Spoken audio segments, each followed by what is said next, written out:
kigambo al-iktisad al-usari oba home economy. Lwaki abantu b'omulembe guno basaada bonna abasinga okweraliikirira ensonga y'ebyenfuna n'ensansaanya mu maka ng'abasigaire balinga ebitabagemaku, omukyala n'abaana nga balindirira bulindirira. Ensonga obusiraamu bwegeresa okuba nga twena mu maka tulina okuba abasaali mu kugomerera ikonomi y'amaka n'enkulaakulana ey'ebyenfuna mu maka. Kati omusaadha niyeraliikirira, omukyala n'abaana baza bweraliikirivu kubaabo balindirira babaleetere buleetere. Aye ng'ekituufu kiri nti obusiraamu buli omu bwamuwala oloye mu maka mu kuboneka nti tugemerera ikonomi y'amaka gaife. So abaana abali wano n'abazaire abazaala abaana abali kuyira okuva ku masomero, obusiraamu bwalagira butya abantu bano okuba nga buli omu alina kyakola okukuuma ikonomi y'amaka n'enkulaakulana y'amaka. Era singa amaka gaba nga galemereirwa okulaakulana, tulemere kita ku baba yenka wabula tumanye nti twena twaligalala mu kulemesa amaka ag'okujja mu maiso. Era bwe gabanga gabiseemu kibenga n'ekirala ekyo, success eyo ebenga ya twena. Endogera eriwo ekoba mu Luzungu nti behind every success man, bakoba batya, behind every success man there is a powerful, a strong woman. Aye tubuuza nti kyekiri behind unsuccess man, ekyo kiba kyogerako. Singa obitamu ajja mu maiso munkulaakulana ng'omusaada, bakaba ati mukazi we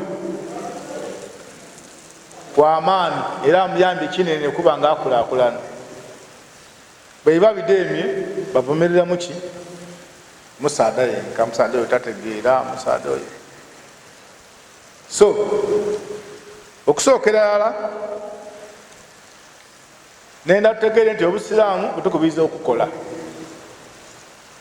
Buli musiraamu ali wano amanye nti obusiraamu butukubiriza okukola, era nga heedi w'okukola mu maka n'omwami. Tibuko wakutwatwa tufulume tujje tukole, omwami ali gyafuluma akole. Nabbi kyeyakoba mu hadisi yakoba ati ma akala ahadun ta'aman qat khayran min an yaakula min kasab yadihi aw min amal yadihi wa inna nabiyya Allahi Daud alayhi salam kana yaakulu min amal yadihi. Ezira muntu merejo abantu bo mu maka ne balya ne bafuna mubaraka khairan eba mikisa era nga nungi min an yaakula min amal yadi, kusinga sente gyotuyanire ng'eviire muntu yodo ng'ebise magira ga halal. Allah tiyalinga mulimo kibolikola, oba olikola mulimu gwa waigulu ng'olifuna musaala, oba olikola mulimu gwa wansi abantu gwe balowooza nti gwa wansi. Omuntu bw'abanga alikola mulimu gwa kusitula bizito, kusitulira abantu migugu, kujjanika waigulu ku takisi, kusitulira abantu migugu gutolaano kugutwala gali, kuvugira abantu migugu ku kagaali, kusalira abantu fene, kubafumbira kabalagala. Emirimu egyo gye tunooma, omuntu oyo yabanga mwali kutola riziki gyali kuliisa abantu be waka, riziki eyo n'emmere gye bali kulya khairun nesinga obulungi okusinga omufere asibye etayi n'anirira ino ne bajja mu karuumu okuyiyeewa n'ebira ku masimu g'abantu. Mumboneyo abantu babona ng'ole anirira ino, alina emmotoka, ali bulungi, kyayenda kyalya,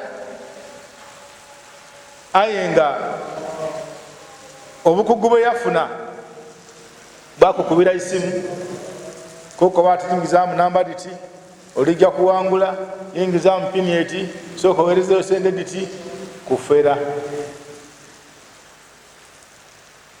Abandi kujja ku musigiti kusaba. Wati amakulu yaliwo omusigiti, abantu abalidde ekyokola bayingira mu masigiti bawanika emikono eri Allah omugayiga agaba we walindirira Allah baana abagabire bayide bakuwe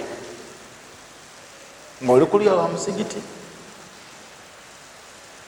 Omuntu akoze omulimo ogwo nga guviire muntu yode oyo aba mulungi ino era emmere eyonungi mu mikisa gyayo kabe nga akutaire mu kalimu akasinga okumunumba mu maiso gaife afuna empeera nningi ino okusinga omuntu awuuna okusabiriza, okusinga omuntu awuuna okufera, okusinga omuntu awuuna okwiba.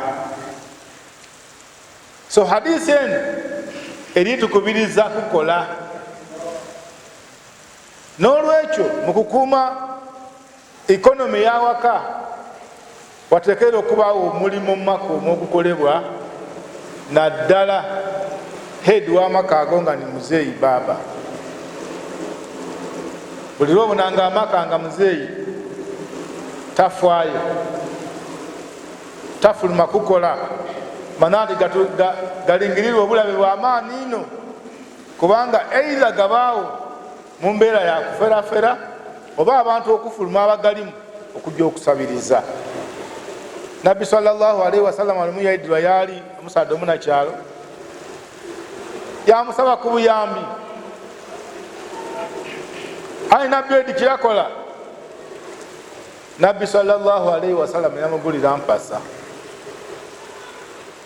mugidi empasa, yamukoba ati jja mu kibira otyaba enku odireete mu katale oba ote ku luguudo otunde otoolemu esente obeewo. Tiyamukoba ati gyogule ekyeigulo n'olwaidoiro n'ekyemisana n'ekyeigulo. Ate nga Nabbi sallallahu alaihi wasallam yalina abasaada be nga ba Uthman bin Affan radiyallahu anhu abaali abagayiga. Uthman yali mugayiga ate nga Nabbi kyayogera takiiramu. N'olwekyo imamu w'omulembe guno tuli bakoba ati niwe oba ni haji w'omugayiga ng'abagayiga abali mu tawuni, tikyabuvunaanyizibwa tikyabusiraamu kumusindikiranga abantu mukoba oti haji oyo wuuyo omusindike muweeyo emitwalo 3 kabe nga haji akuwulirira mu ino, kubanga Nabbi tikyeyakola.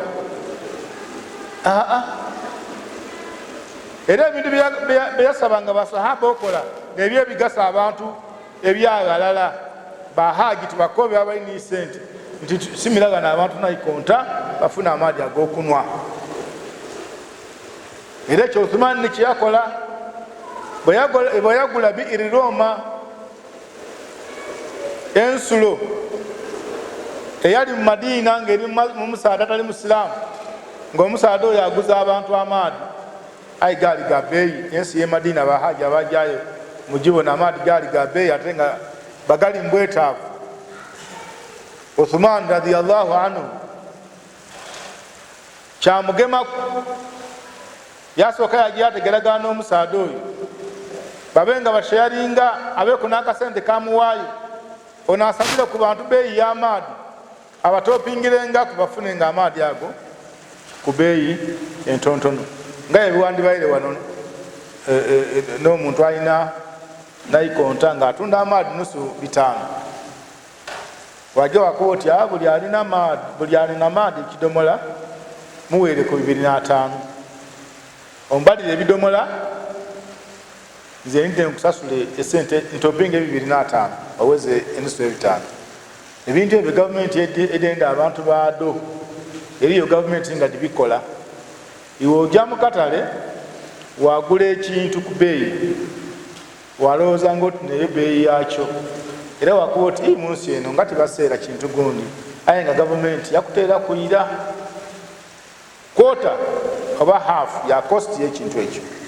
Edo ensi diriyo kugondeza abantu baado naddala ensi engayiga. Uthman bwe yamala yakoba ati be kanjeyo omusaadde ontwogere naye ensulo eno agingulize irala. Era Uthmani ensulo eyo kunkomerero yagiguliza irala nakateeka ali ya Madina emyaka 10 nedigwamu bagikola ba maintenance abantu bakanwa amaani. Ebintu ng'ebyo abakulembeze b'Obusiraamu baimaamu beti batwogerenga ni bahaji abali mu sente babikolera abantu. Ayo okumusindikira muntu azza kyaigulo omuntu atema obutyameyo akoti bwe atulinayo wano linda ku buzibe haji amabe emirimu nja kusindika yakuba emitwalo 5 n'olwaire kulule Obusiraamu tibukyenda. Singa naaba akuwaire wagula emmere watwaleeka mwidagira mwigute ayina byakobye nti esinga okola mu mubiri gw'omuntu ni baraka eri Allah subhanahu wa ta'ala neyo omuntu gyaliire nga agitwaire muntu yode. N'olwekyo tukubiriza abantu abali bano mwena bakuna omulimu gwokola. Tulekera awo okunooma emirimu kulwokubanga emirimu gye tunooma bannabbi bagikola. Bannabbi ba Allah subhanahu wa ta'ala bakola emirimu effe gye tunooma twabona nga nesobola akola ogwo. Nabbi sallallahu alaihi wasallam bannabbi abasinga okutuba okumpi abasinga obungi bakolako omulimu gw'okulunda ensolo. Nabbi Musa, Nabbi Muhammad sallallahu alaihi wasallam e Makka mugimu ku mirimu gye yali ng'alundira abantu ba Makka nsolo daabwe. Iwe omutwalira ensolo eyo nole yamuleetera yatwala ensolo edo ku itale ng'agenda yadiiza olw'eiggulo bamusasula olunaku oba ewiiki oba omwezi. Olwaleero bwe tubona abantu abava mu western eyo nabatera okuyida ne beekolera emirimu egyo ffe twanooma bagana ne musaada oba mukiga oba munyankole kuba nabatusinga okutegeera ebyokulunda ebyo tubanooma. Wamusekerera aine wali kumusekerera olw'eiggulo gyasaba yajajaye mukama wamuwe litayibirye amata ajja atunde okuva muntu yoli aba akusinze ewa Allah subhanahu wa ta'ala. Nabbi Musa yali mulunzi, Nabbi Dawuda yali mubaadi manya muki wa byuma, Nabbi Nuhu yali mubaadi. Iwe emirimu gy'obona ng'oli kunooma bannabbi bagikolanga ngaye bannabbi ba Allah subhanahu wa ta'ala. N'olwekyo baganda bange abampuliriza nende bategeeza nti ensonga y'okukola nsonga nkulu ino, kubanga bw'onaakola ojja okusobola okuba nga oyemerezaawo amaka. Bw'onaakola ojja okusobola okuba nga ota mu maka ge ekitiibwa. Omuntu buli oba asabiriza eri omukyala ali mu tawuni omu kyendi mwenamwena mumwiti mukyala oyo yafuula okusabiriza nga mulimu gwe mukyala wa kikaaya wabula nera okutegeeza nti asinye buli muntu ali mu tawuni omu kubanga n'omulimu Obusiraamu bwe gwalobera ye gwayegeresa n'abaana kubanga oluusi abita nibawala be bagenda ba ku misigiti abakwati wekyama wano ne bwoli mukoba otya eri abantu abafuula okusaba nga mulimo nga ne bwokola otya takivaako. Mukyalo oyo muwanvuwanvu ati kyendiri abasinga mumubonaku omulimu gwakola mubi. Obusiraamu tibugwenda. Funa omulimu gyokole. Allah subhanahu wa ta'ala akuwaire ebiyungo eri abantu Allah byakendeza ku biyungo byabwe ayengeera bakozi. Newuunya ino okwagaana eri ekitundu kyetwaliku twayaganaku ekizimbe kyakalina nga kyamaani. Aye batutwala eri mwene ekyomulamusaamu amazima geno omusaadda nga yagongobala emikono nga mulema. Twewuunya ino ife abasaadde abalala nga tosobola kuba na bisaadde olwo ebintu byalinabyo. Ko bati alina ebizimbe ebifaanana ngaekyo, alina rentals, alina ki mu bifo ebyendawulo mu iwanga muno erya Uganda. Yaliyo omusaadda nga muzibe mumwidi bulungi musilimu enaku dino yakairiwa haja luno tomwidi musilimu enaku dino taka alina maani. Aye ebiseera ebyo nga akasobola okutambula nga tabona, aye nga bamutoola eka bamugema ku mukono bamutwala mu katale. Yali asinya kuba mu department etunda byananda ng'atundirayo buveera. Buli agula kyananda abantu balinga n'ekisa ku ye, kubanga omuntu yenna obuno omuntu afaanana atyo ng'alina kyali kutunda, kubanga bamuziba abasinga obungi basabiriza olw'okuba tebasobola akola era tubaye kubanga tibabona. Aye ate singa aba afunye omulimu ogumuwa riziki okusinga okusaba n'ekisinga obulungi. Aye ndikwogera ku muntu kati nga nze wendi wano alhamdulillah obulamu ninabwo ebiyungo bikaaliku. Aye naabanga omulimu gwange kujyayo haji kujyayo ani kumukawa nti ekyegulo kyange kiri mu nsawo ye. Omulimu ogwo buli lwe gukubaako guba mulimu mubi era guvumirirwa. Obusiraamu tibugwenda. Naam, Nabbi sallallahu alayhi wa sallam akoba kansokere ku aya Allah akoba mu Qur'an baada a'udhu billahi minash shaitani rajim huwa alladhi ja'ala lakumul arda dhalulan famshu fi manakibiha wa kulu min rizqihi wa ilayhi an-nushur. Suratul Mulk aya 15. Huwa alladhi, oyo Allah yatukolera ensi eno bajjama.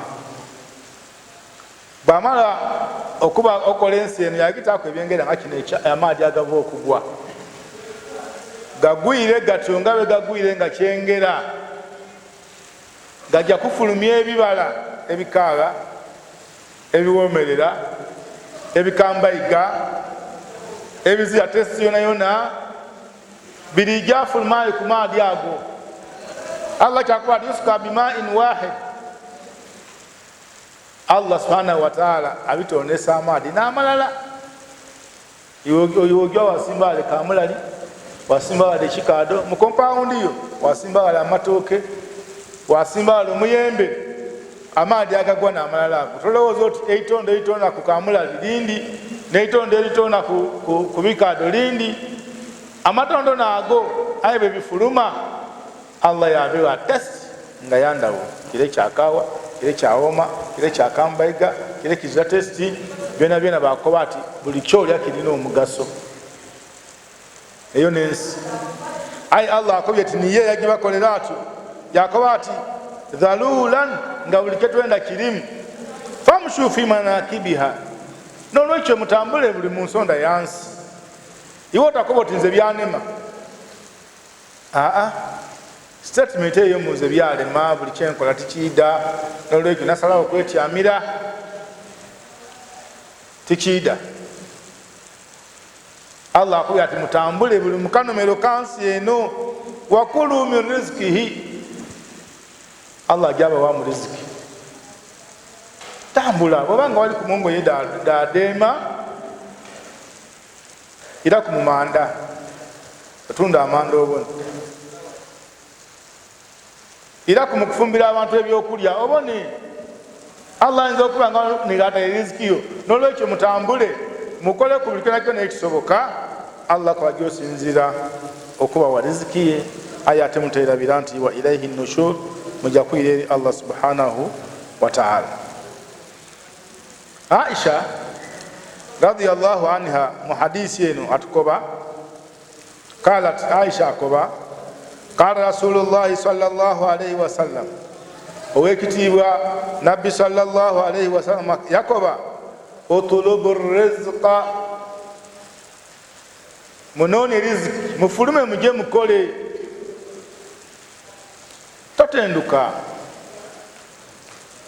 kyova wona nti endoledde okunkyo nabbi sallallahu alayhi wa sallam yadivumirira fajiri yewoire oba osobola okusigala mu masigiti sigalamu okola adhikar sawa ya dhuha etuuse saala dhuha omaze okusaala gye kawetereze fuluma ojja okole Aisha akoba ati nabbi yakoba utulubu rizika fi khabaya al ard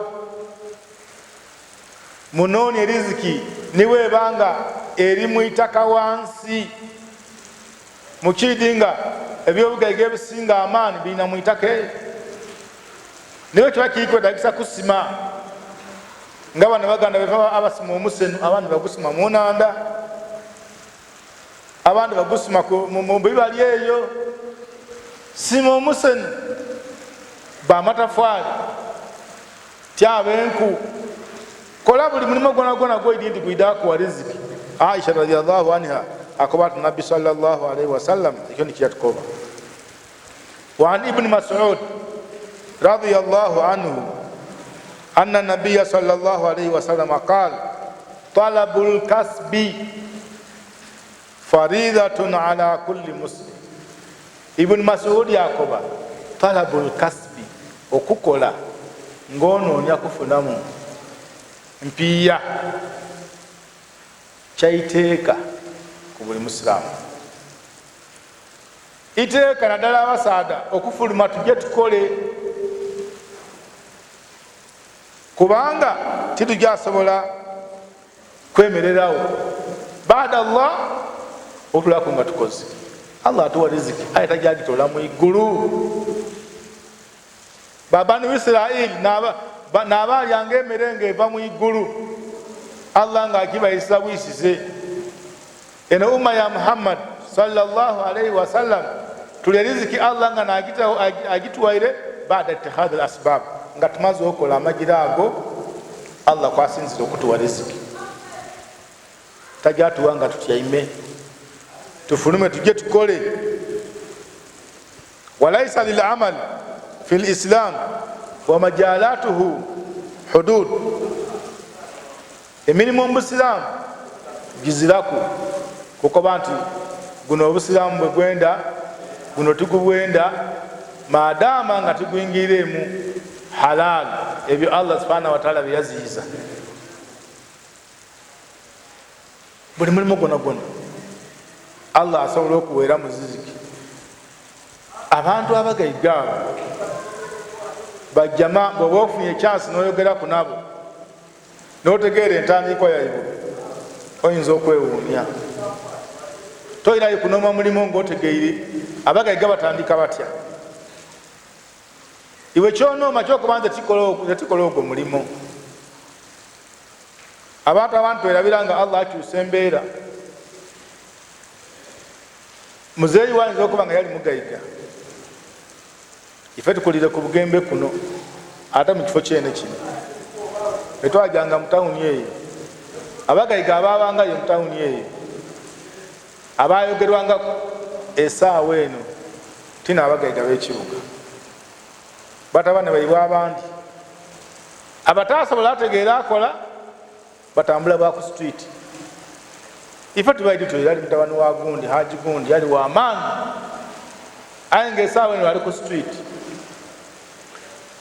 Abandi ekyabaleetera obuzibu olw'okuba muzeeyi we yamuzaala nga alina basi waka oba alina kyuma kya mutyere kya buwunga sente dida meneja yena ayenda abe meneja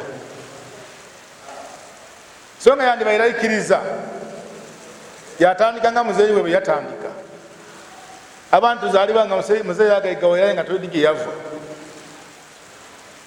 so nga oikiriza werayo kwenima gye yava wena watandika Allah subhanahu wa ta'ala oba oliawo yakuwa wairayo ku idaala ya muzeeyi wo n'olwekyo tobonanga musaada ali kutunda manda n'omusekerera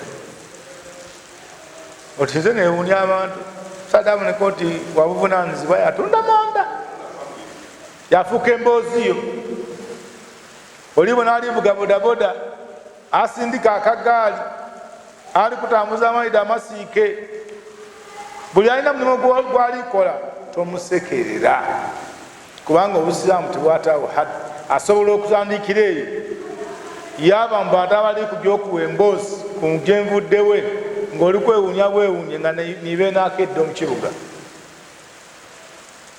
abamu ku bagayiga b'omu kibuga omwo yatandikira mu takisi ate nga tavuga ti kondakita wabula bintu byakubahatisaawo mu paaka eyo gyeyava ewaabwe bamuwa ati niwe oba oyetenga abajja iganga oba abajja embaali iganga kamuli mbaale eyo gyeyatandikira esaawa eno bwe baala ekizimbe kyebazimba kyebatunda mu tawuni nigo bakubira esimu abamu gwe bakubira amasimu n'oyo oyo ni Allah asitula gw'abayenzi yayikaikanya gw'abayenzi n'olwekyo iwe kyoba okole man utulubu rizq kola gyonoonya eriziki ebindi obirekere Allah subhanahu wa ta'ala naam fakullu amal n'olwensonga eyo buli mulimo yublugu linsana ghayatan fiha naf'un lahu duna idirarin bilghayri fahuwa makbul omulimo gwona ng'omuntu bw'agukola afuna ekigendererwa amakulu nti afuna mu riziki n'emigaso okuba nga aliisa abantu be n'okubagerera duna idirarin bilghayri kano muketegereze bw'oba olikola omulimu ogwo oguliku wa riziki make sure nti ozaga olikosa ku bantu balina bwewangala nabo ku nsi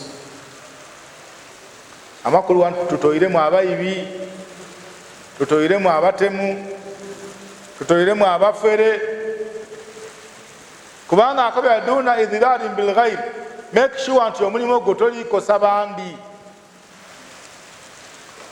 kankobere niwe obanga oli kutunda fene bw'obanga mu kutunda kwe eriyo b'olikosa neibawo alina akahoteero atunda byakulyaye bw'omwala okusala fene osulaawo ebikaba bakasitoma baseerera oluusi bakoba ati ifaawo tetukayirawo kubanga wakyafu aye nga obukyafu bw'ekifo tebuli kuva ku ye wabula ku neibawe omulimu ogwo guba gulimu obuzibu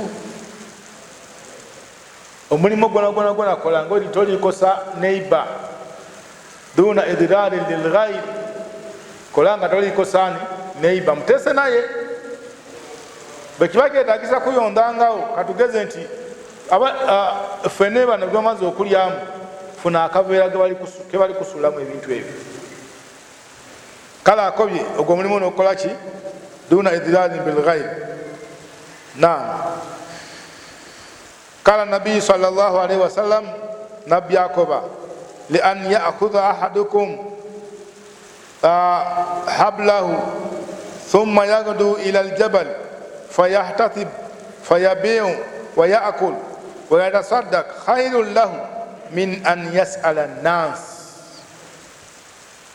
الله أكبر نبي يعقوب ويأكل kwajo kulya wayatasaddaq amala atole kwa sadaka abasabiriza tibasaddaaka aye mukidi nga abasaada abawafu abo betubonanga emirimu minafu ino mu misigiti n'abasinga n'okuwaayo. Akatono kafunye manda gatunze ensawo y'amanda, akatono kafunye mu kusitula ebizito, akatono kafunye mu riziki mu kyona kyaba atunze. Abo nange omutwalo gwenfunye kantoleko ebibiri Imaamu akabetuweeyo nga basuula ebibiri ebitaano. Abantu abo enfuna yaibwe bantono aye olwokubanga hadisi eno Allah subhanahu wa ta'ala akibaga ntolako ebitaano oweeyo era bagaayo n'ebisinga okola ku misigiti n'ebisinga okola ku mirimu gy'obusiraamu. Oyo asinga okuba ng'akola ki? Ng'asabiriza. Hadisi eyindi ekoba nti al-yadul ulya khairun wa ahabbu ila Allah min al-yadi sufla. Mukuwaayo mukusaddaaka mulimu emikono egi ebiri. Omukono oguwaayo guba waigulu, eziragaba ati eziragaba n'atayansi mukono agaba guba waigulu ate atoola eri yasaba ati eno ti sayini yakusaba basaba batya guba yansi era waidani musulu ak'ebitaano. Kati wano aliko ati al-yadul ulya mwetanireine emikono gyaimwe okuba nga nejja waigulu amakulu negikola ki negigaba khairun wa ahabbu ila Allah n'emikono emirungi era Allah gyasinga kwenda min al-yadi sufla okusinga ekikola ki egisaba. Tosobola agaba nga tokoze eki nga tokoze. Naam. Wa qawluhu sallallahu alayhi wa sallam nga tunatera okumaliza paati eno, man kana sa'yuhu ala nafsi, singa omuntu afuluma mu numba ye yageya nina takisi oba bodaboda oba atambuliza bigere, sa'yuhu ala nafsihi liyakfiha anil mas'ala, ng'ekiri kumufulumyako ati kanje nkole tida kujja kukola ki? Kusabiriza. Eza kimufulumya bantu bafuluma mu mpewo, omuntu ava mu bulangiti ng'ekamunumira yakoba ati kanye ndigulewo edduuka. Albarakatu fil bukur, emikisa giri mu kukeera. Bakasitoma bange ku saawa ebiri baba batandiise, bana abantu bafuluma abandi saawa 12 saawa 10, otambula ku luguudo okubagana ku stage, takisi litandise okubatwala mu tawuni. Nabbi ali bakoba abo ng'abayizaamu amaani, man kana sa'yuhu ala nafsihi liyakfiha, omuntu singa afuluma ng'akoba ati kanje nkole nsobola okwemerezaawo obulamu bwange n'amaka gange, anil mas'ala, n'okuwona okujyayo okusabiriza, wayuguniha anil nansi, n'okuba nga ebizibu bye tabyoleka eri bantu wabula akoza sente afune mulimu gwe yabimala, fahuwa fi sabilillah, omuntu oyo aba ali fi sabilillah. Era singa Allah akugerera ng'ogire kunona matooke embarara, emotoka yakola accident yagwa, Allah yagera ajali wafiiramu, oba ofiirire fi sabilillah, kubanga eyo sabilillah yene eyo ibada. Mulukunfuna bulungi. Wa in kana yas'a ala abawayn dha'ifayn aw dhurriyatun du'afa liyughnihim wa yakfihim fahuwa fi sabilillah.